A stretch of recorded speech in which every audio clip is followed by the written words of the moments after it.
All right, hello and welcome. It's June 28th, 2024. We're here in Quarterly Roundtable number 2 for this year. Welcome to the Active Inference Institute. We're a participatory online institute that is communicating, learning, and practicing applied active inference. Find us at some of the links here. This is recorded in an archived live stream. Please provide feedback so we can improve our work. All backgrounds and perspectives are welcome, and we'll follow video etiquette for live streams. And also I'll show this new slide with some nice stable links that will be good signposts and stable ones too. So we're in our second quarterly roundtable of the year. There's going to be 3 main sections. First, Institute updates. Then we'll go to the 2 organizational units and talk about project scale updates, and then look a little bit towards the second half of 2024. First, though, anyone who wants to unmute and just go ahead and introduce, say hi, and anything else you want to begin with.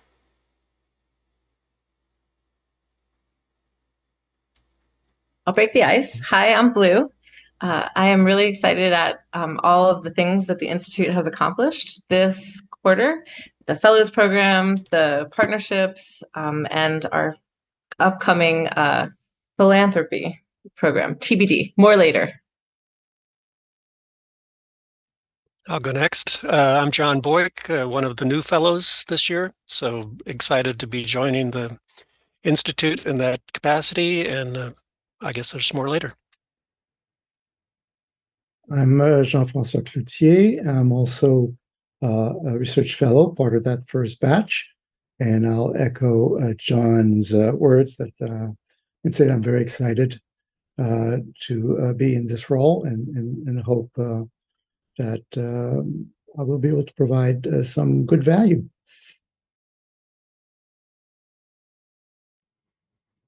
Hi, I'm Andrew. I'm an intern with the Institute. I've been involved with a few different projects on and off over the past maybe year, especially helping facilitate the textbook group whenever I can. Looking forward to that coming back up in a couple of weeks.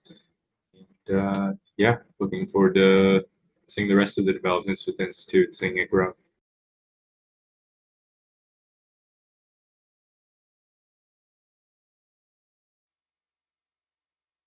Okay. Yes, I'll go next. Yeah, real quick. So my name is Holly Grimm, and I'm a second member of the scientific advisory board for the second year. I'm working on the journal project with Alex, and right now I'm building a set of utilities in Python and Rust to help transcribe all of Daniel's amazing YouTube videos and sessions, and so we can eventually create a way of using retrieval augmented generation, create an LLM agent, or chat with all of these sessions that have been recorded. So thanks.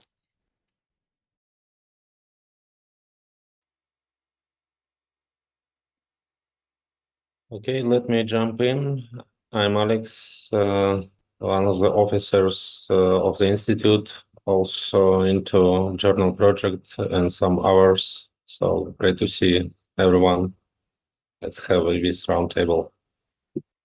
Awesome. Okay. First, going over some Institute scale updates. On the digital infrastructure side, as the stable links are kind of the tip of the iceberg of, we'll be looking and have been making some updates to the accessibility and usability of the different services at the Institute. One of those stable links will take you to ecosystem.activeinference.institute. And at this page, which again, the endpoint may vary, we'll look to develop and really communicate more about what is the Active Inference Institute, what is the ecosystem, how are they articulated, how have they begun and changed through time structurally in all these different ways. And so one useful piece of information at that resource is kind of like a menu or kind of continents of the ecosystem. And another exciting announcement is that we'll be doing an updating process on our 2023 Institute/ecosystem paper. So it'll be very fun. There will be a lot of multimedia and collective exploration and refinement of big, impactful visions and things that people are motivated and excited and already working on. And so to be able to clarify that within the second half of the year in a certain way, and also understand what is the role of different functionalities in the ecosystem at the Institute. So this will be a fun process in the second half of the year that we'll share more information about, but it'll involve all aspects of the Institute. Anyone want to add anything here? Okay. So thanks to the officers, the board of directors who had their second quarterly meeting several weeks ago, and to the scientific advisory board who completed their first phase of activities, and we'll head into phase 2 soon. At the website, there's more information about these positions. For now, thanks to everybody who's been carrying it on this quarter. One of the really exciting new aspects and programs at the Institute in the last few weeks was the introduction of the Research Fellows program. So perhaps JF and then John, what is it in how you're seeing it and what you'll like to do with it? I'll go ahead. Well, I've been conducting a research project here at the Institute for the last 2 years, this now called the Symbolic Cognitive Robotics Project. And this project will now continue under the umbrella of a research fellowship. And what I hope to gain from this is increased participation, involvement, exposure, which will bring in unanticipated rewards. I'm sure it already started. And what I hope to provide is, to use Daniel's words, is increased epistemic value of my research, and hope to be able to present on a more regular basis my progress, and hoping that the Institute will benefit from providing me this increased exposure.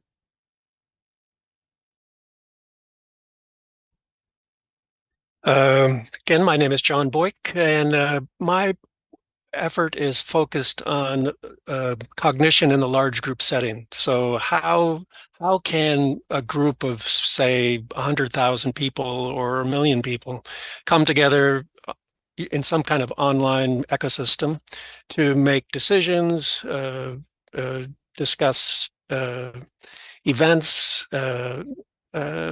and make other cognitive and perform other cognitive processes? How does that happen efficiently? How can everyone have their rich input heard? And the group in my work, the group might be just a group of people focused on some issue, or it could be actually something more formal, a formal group like a city or even a nation, perhaps one day. So that's what I'm working on. I hope will be productive and useful. Awesome. And Anna Pereira will share more about her work in the weeks to come. This is an exciting program. It's, as with all things, on a rolling application basis, so reach out if you have any questions or to complete the application. That's about individuals who are learning and applying active inference. Also, on the inter-organizational scale, we have begun the partnerships program. So these are structured relationships between the Institute and other organizations, and we expect and prefer this will look like many things. Already in the one accepted application, which we'll announce in the coming weeks, and several that are in progress, it's really interesting and useful even already to explore where people are at and understand how to respectfully and appropriately have a partnership. Anyone want to add any comments or thoughts on this?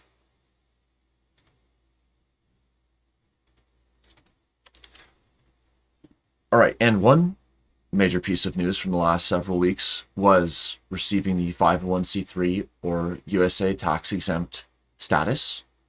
So the link donate.activeinference.institute is one place that will develop into an on-ramp for providing different kinds of financial support. We're definitely looking to learn and to collaborate and to understand how we can support the sustainability of the Institute, and through that support the accessibility and utility of active inference. Anyone want to make any comments on this?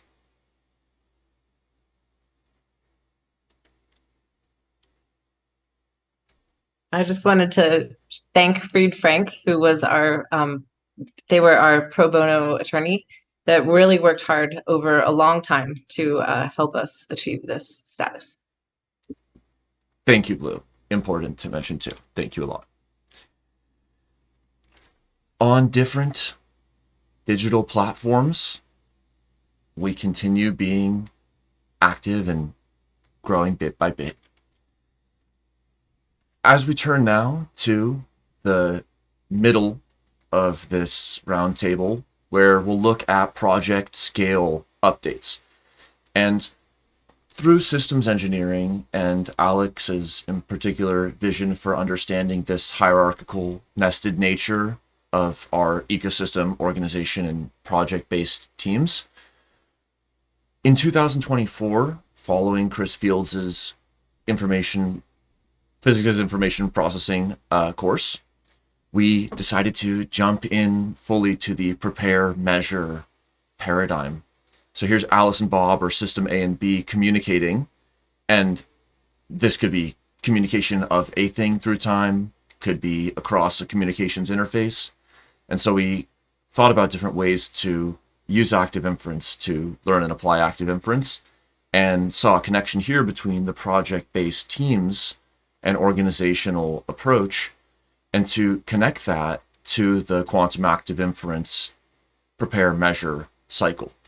And so it's only been half of a year. However, it's been a very interesting dynamic already, with quite quickly in the beginning of the year, and then also continuing, people submitted project preparations and updated, whether it was an institute project that was just kind of re-entering the system, or projects from people we knew, projects from people we didn't know.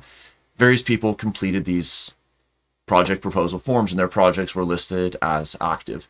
And then just in the last several days, with many people's measure forms being submitted, the rest of this roundtable and the newsletter, which is basically the same information broadly, same updates, is prepared essentially in a copy-paste format from what people have reported at the project scale in their own learning. So this is really exciting to see, not just the Coda Forms capacity, the kind of digital affordances that can be implemented various ways, but really the fact that people want to and are submitting more and more parts of their experience on projects of their own, other projects, and so on. So I look forward to this continuing to increase, and across multiple scales, new and creative uses of the preparation and the measurements. It's a really just exciting way to kind of not just learn by doing, but be doing by doing. And that's pretty cool with active inference. Any general thoughts on this, or anything quantum active? Yeah, let me add something. I want to say that from very beginning, we tried to apply some first principles into organizational development and process development, starting from active inference systems approach, and now even quantum information processing. And it's possibly could look simple, like two new entities prepare measurement forms, but I believe as they are based on really like real physics, that the current state of the physics, it will bring into organization, into institute, a great affordances to develop based on it. Thank you, Alex. Very well said. Anyone else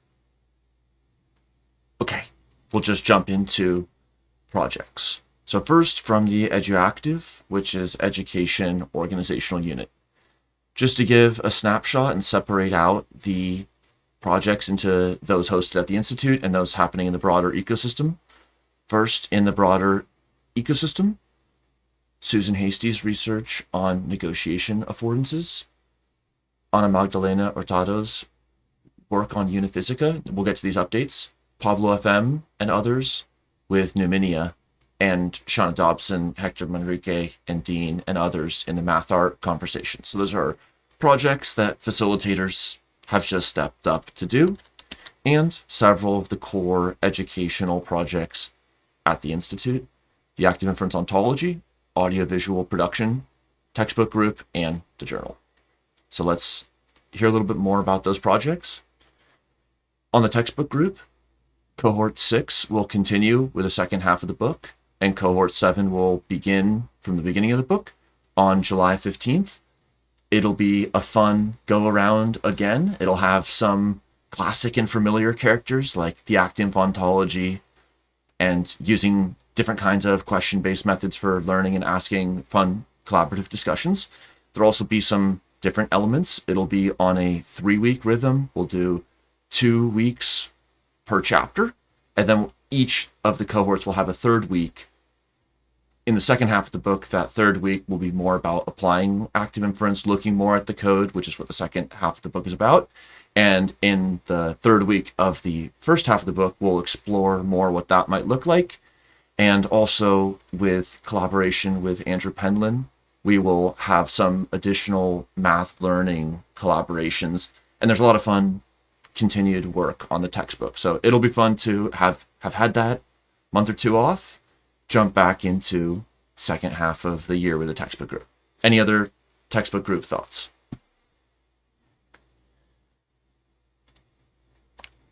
All right, in production, we've had some fun videos over the last couple months. If anyone wants to call out any specific live stream that they participated in or viewed and thought was fun, go for it. There was 9 guest streams. There was an art stream, 6 insights, excellently planned and executed by Darius, and including the Ian McGilchrist surprise, which is, I think, happening concurrently.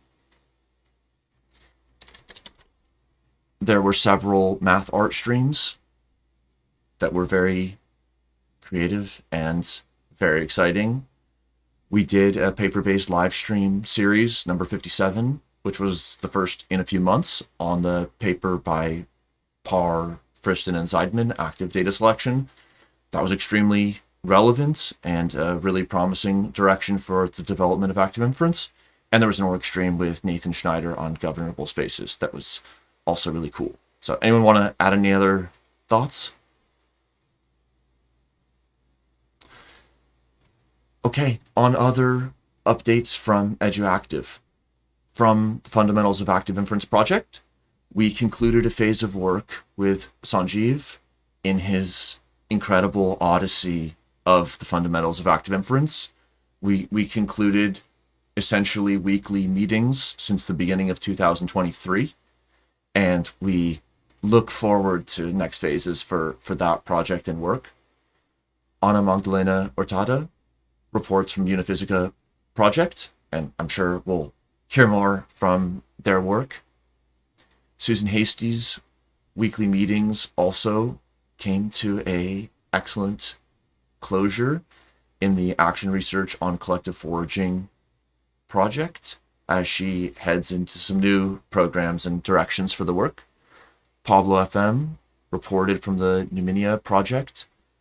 From one of the symposia, there was a demonstration of an active inference game in an escape room in the same spirit has been built, which is kind of fun, and people can check it out in the newsletter where everything is for all the links and all that.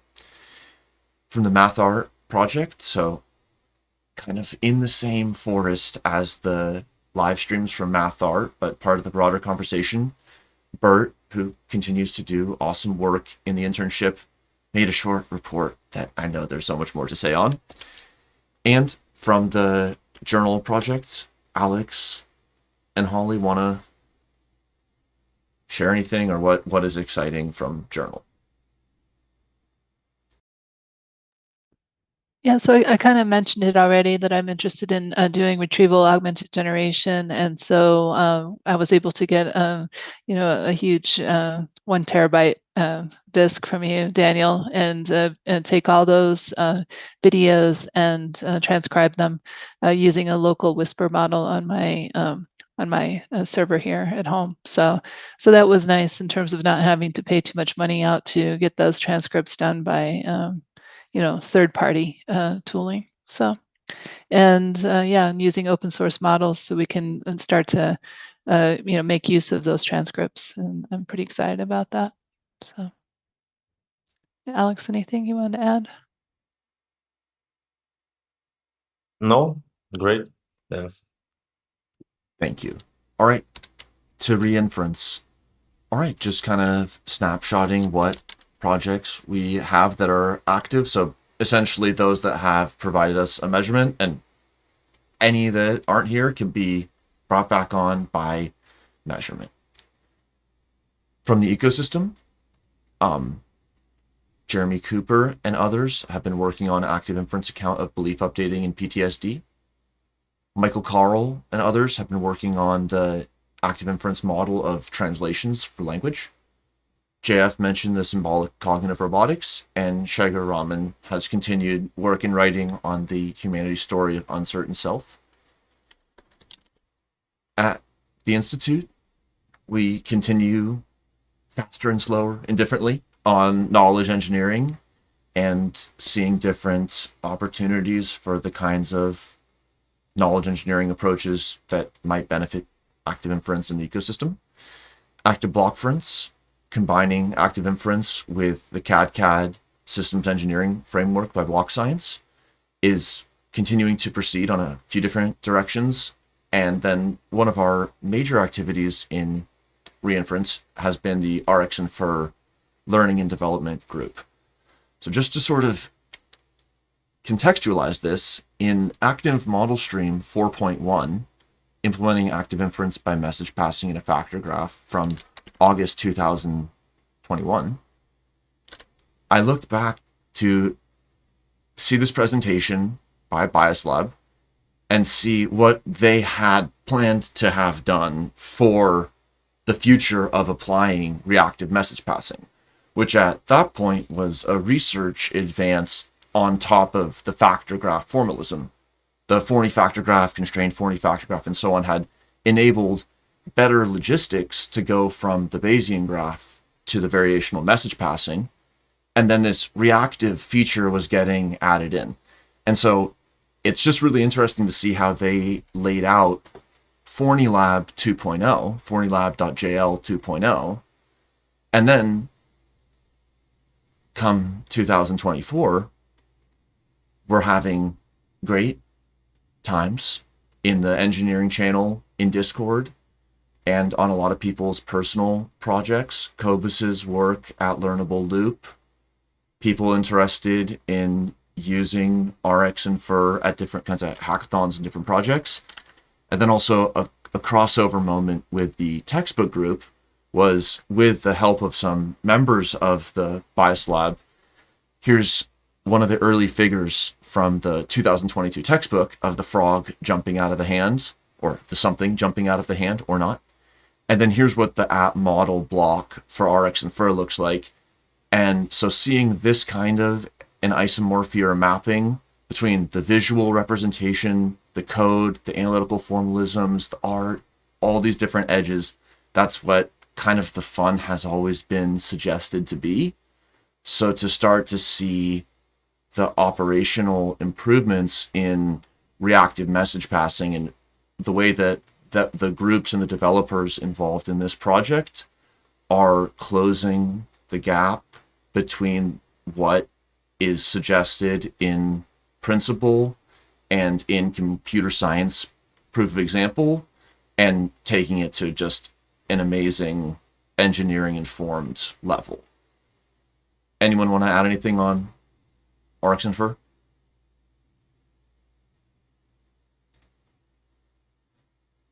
I want to say that it's really great development, and it's good that we organized that group of people who are beginners on learning that toolbox. And I believe that toolbox, which should provide affordance to build agents and collective agents, will be a base for some breakthrough in artificial intelligence, and possibly we are putting some cornerstone for it. Thanks, Alex. And thanks to the many participants who are just doing awesome discussion in the engineering channel, contributions to the Coda and to the GitHub directly. All right, from the Active Inference Ontology project, there have been quite a few updates.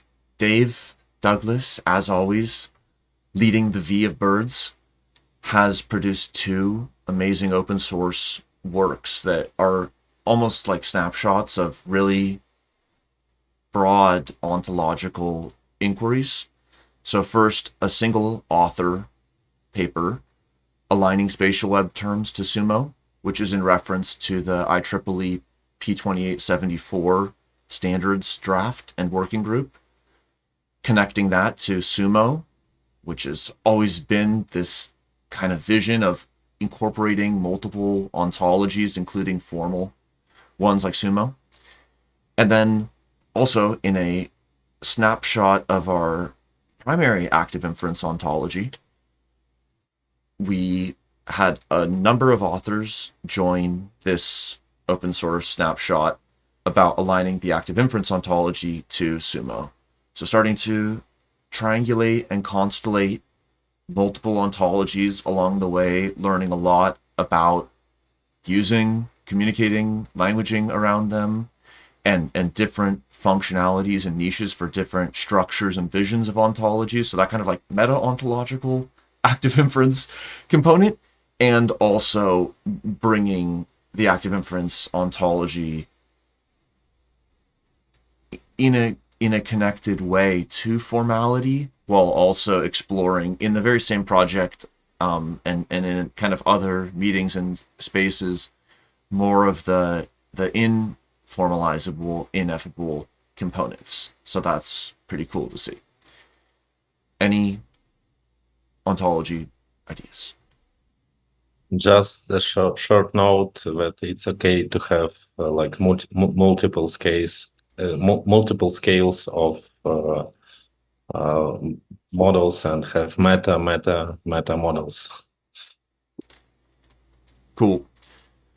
All right, and from other reinference updates, we have Andrew and JF. So how about Andrew, and then JF, if you want to add any more.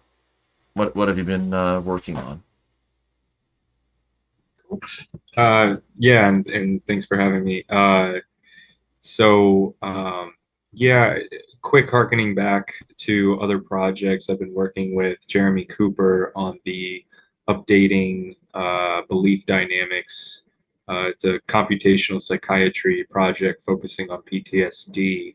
And something I really appreciate about the Institute is its way to kind of remotely bring together a variety of people and researchers of different backgrounds. That group includes a computational neuroscientist, a clinical therapist, and then you have someone like me, and we're all learning kind of as we're doing in order to try and recreate something like the belief dynamics of an individual who has PTSD in the direction of developing treatments. So it's been a super valuable experience, as well as on and off working with the RX and FER group as I continue to develop my own ability to kind of code active inference agents and simulations. So yeah, here this project, active agents and active inference approach to agent-based modeling in the social sciences. I'll be giving that this year at the 10th International Conference on Computational Social Science being held at University of Pennsylvania.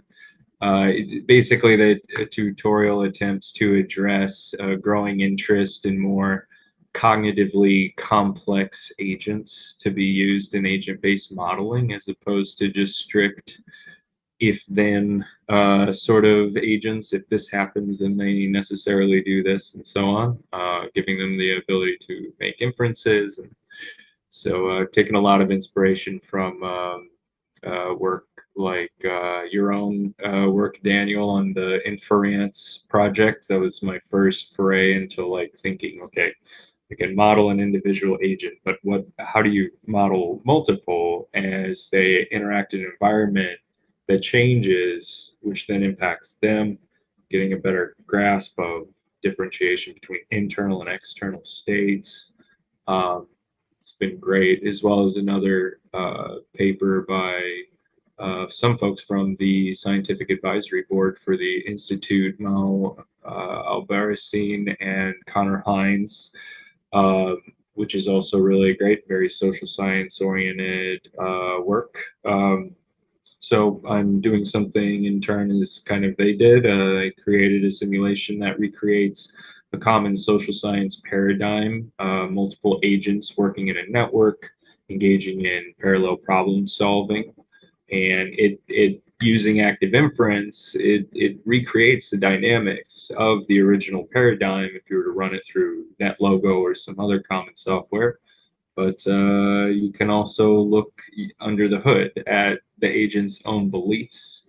And I think that this could be used potentially for policy development. It could be used for, if you have students assigned a group project, how much do they actually learn to rely upon themselves working in a group as opposed to stealing their neighbors' answers? So interesting stuff. Anyway, kind of over speaking here, but thanks for including this in the talk here. So awesome, cool, and helping facilitate the previous interval of the textbook group too, and with Ali on that too. JF? Sure.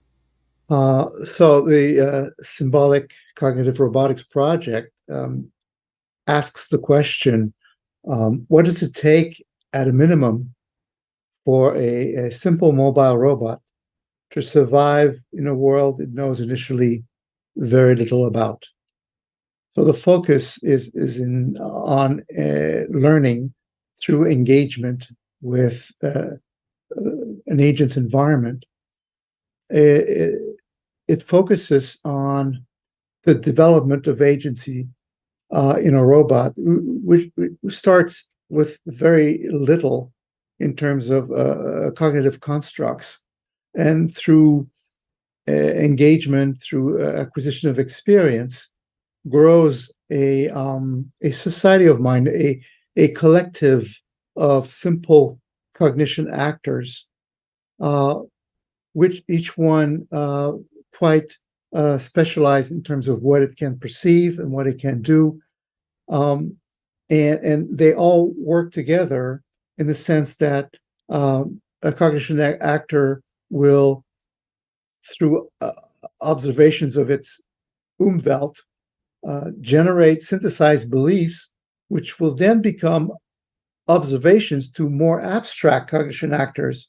So you have this ladder of belief abstraction that is built up through active engagement in the environment, through learning what simple perceptions mean, learning what affordances there are, what can the robot do. And as the robot grows its collective of cognition actors, the conjecture is that it will detect trends in how its beliefs, its more and more abstract beliefs, map homeostatic signals. Am I doing something that benefits my survival in my continued survival? So it's really a project about how an agent learns its own agency, learns its affordances, learns to make sense of its perceptions through more and more elaborate beliefs, and all of this sense making is grounded in the survival imperative. Now, of course, the physical robot is not mortal. I mean, I can turn it off, turn it back on, it's still there. It's like your computer. But the society of mind, it will grow through its experiences, through its learning, is itself mortal. And I set up an experimental environment such that the robot as a minimum amount of time in order to grow competencies at exploring and foraging. Otherwise, it expends its store of energy without ever replenishing it. So it needs to forage to replenish. It needs also to avoid collisions because collisions are deleterious to its health. It needs also to keep a level of engagement. Otherwise, it essentially retreats away from the environment. So all these motivations activate this society of mind that the robot grows over time. And all I'm trying to do is set up these mechanisms, and launch the robot and see if it can grow it's make up its own mind, basically, about the world it needs to engage with. So there are notions of collective intelligence, there are notions of mortal computing, there are notions of grounded sense making, affordance discovery. There's also a very big nod to Immanuel Kant and his epistemology, because the robot needs to develop causal theories of its perceptions. How can I predict what I will perceive next is very important. So a very strong notion of predictive processing based on the discovery of causal theory. How do I make sense of the perceptions and the actions that I engage into? How can I predict what happens next? And all these concepts are brought together in a whole that hopefully leads to autonomous agency and really simple Lego robots, which brings in a dimension of fun as well, because these robots are really fun to build and fun to run. And my hope is that not only does the robot get to learn how to survive, but that we can observe its behaviors and its visible states and subject them to an active inference analysis and be able to demonstrate that, yes, indeed, the robot reduces its variational free energy and gets better at it over time, or not. So it's a very fun project, and I get a lot of input from the community, and I'm constantly fed by all the material that the Institute produces. So it's a very fun thing to do. Awesome. Thank you both for the updates. All right, that'll be... Daniel, sorry. Yeah, go ahead, please. Yeah. As for Andrew's work, I believe at some point it could be integrated into social sciences course somehow, if it's interesting. Possibly it's could be not only another chapter in the course, but also somehow augment our chapters with some computational approach and RX infer practice. And I want to say big thanks for JF for his continuous work on his robotics projects. It's really great, and really great to see its development through the time. Thank you very much. Thank you. I agree with that. anyone else want to make any comments on reinference or projects? I'd ask a question to JF if we have a second. Can you just talk a little bit about your use of the term symbolic in symbolic cognitive? Yes.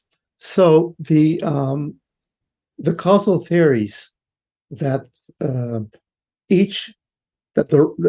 robot discovers, and I have to say, its mind is a society of cognition actors, and each cognition actor will want to develop a causal theory to predict what it will observe next in its own limited umwelt.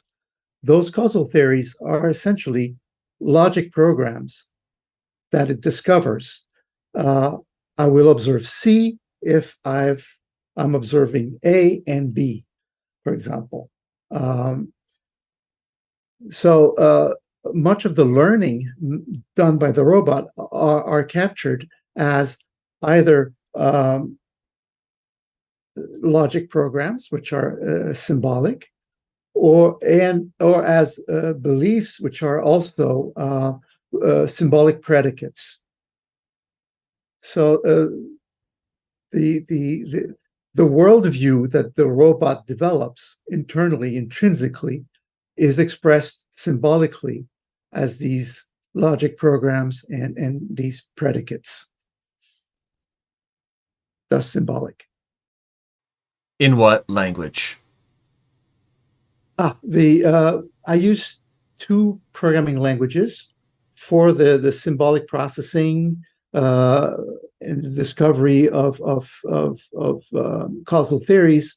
I use Prolog, which is very well suited to state to express state search problems, search space problems, and to solving them. And I use a functional language called Elixir to implement perception and action, basically interfacing with the robot's sensors and actuators. Prolog and Elixir. Thank you. All right. As we head into the last part of the stream, so if anyone has questions from the live chat, they can write it. Otherwise, I will make some notes on one slide, and then anyone who wants to bring up anything or ask anything or anything that they're excited about for the second half of the year, or however, they can go for it. So, in the hour before this stream ends, on the verge of a loss of nothing to share, I just brought in some pictures from the prior weeks and wanted to open this space and have the time of reflection and this multi-scale self and multi-scale time and space concepts, and just where have we been? We're in the roundtable. Where are we at? Where are we heading? And then where, when, how, etc. is active inference on that, and just a few of the adventures of the last week. Well, first, where were we in the last end of the last roundtable? And here we had these multiple horizons and what was happening in active inference and what we could be doing, and a visit to host archival materials and a visit to view Bucky Fuller's archive materials.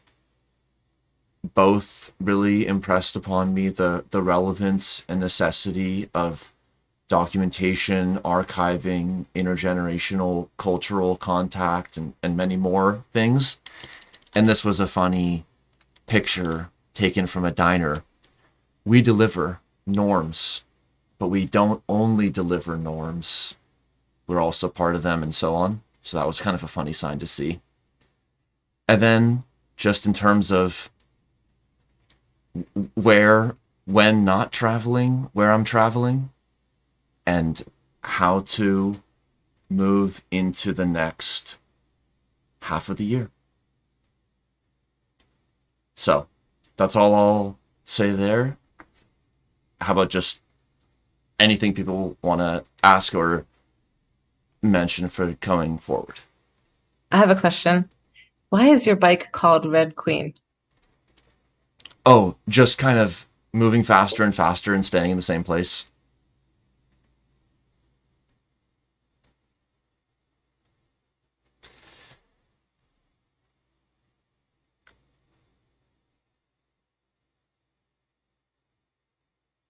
Anyone want to add anything or what? Yeah, Alex. Yeah, I want to say thanks to everyone who participated today, and that's great that we bring back to the format of participating more broad participants than just officers, and it will be great to see people next rounds. So let's continue.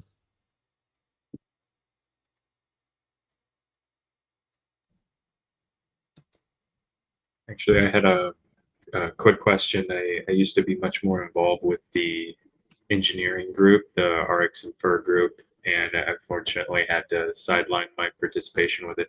Have there been any particularly interesting developments recently, aside from the live stream? What to say? Well, other than look at the documents and their repos, several things have been learnt and developed. Cobus's work at Learnable Loop and also the developer team's examples have very rapidly caught up with the major release 3.0, which was a somewhat breaking change in the sense that the prior app models were changed and didn't work in 3.0, but it's built in a better way. So to see how fast the developers were able to iterate on the versioning and then the learning of the model building, and then to, as we start to have people with more computer science, less, more active inference, less, and engineering experience and all this, and all these different perspectives, and that helps to disentangle where are the paths that lead into the analytical details of message passing, how is that being implemented, from what space of ways it could be implemented. So like what's required by RX Infer and RX environments, what's just a norm of use, emerging norm of use, but not something required. So a lot of this is still being fleshed out, but to see some new types of models, open source, and then just personally, like to be able to take Cobus's examples, copy them into an online cloud browser notebook, hit run all, reload the page, hit run all again, and have a real drone active inference simulation, schematic, but educational, run in 2 clicks. It's just something we didn't have 1, 2, 3, etc. years ago. So to be, and for that to be not just a wrapper or like a buffer around a simplified way, but that rather to be an interpretable engineering grade spec that's just brilliantly abstracted from the reactive message passing, it's a major tech unlock. Super cool. Also bonus points that you can so quickly reproduce the code in your own system or in your browser and run it. That's what I'm doing for my conference. I'm doing everything in Google Colab so that attendees can just hop in. If you have a Google account, you can do whatever you want. I think that's a great sort of learning resource for Institute members and others too. Just keep it ready to go. No need to dig through a ton of library archives and subdirectories to finally get the thing running. So. Yeah. Anyone else want to add or ask anything? Yes, since it's my first presence at this roundtable, I'd just like to express that how much I appreciate the openness and welcoming nature and the welcoming nature of this community. It really encourages multiple backgrounds, multiple perspectives, it listens, and it speaks in many voices, and I find that it really promotes true open science, and it's I don't take it for granted. It is rare, and I appreciate it. Thank you, JF.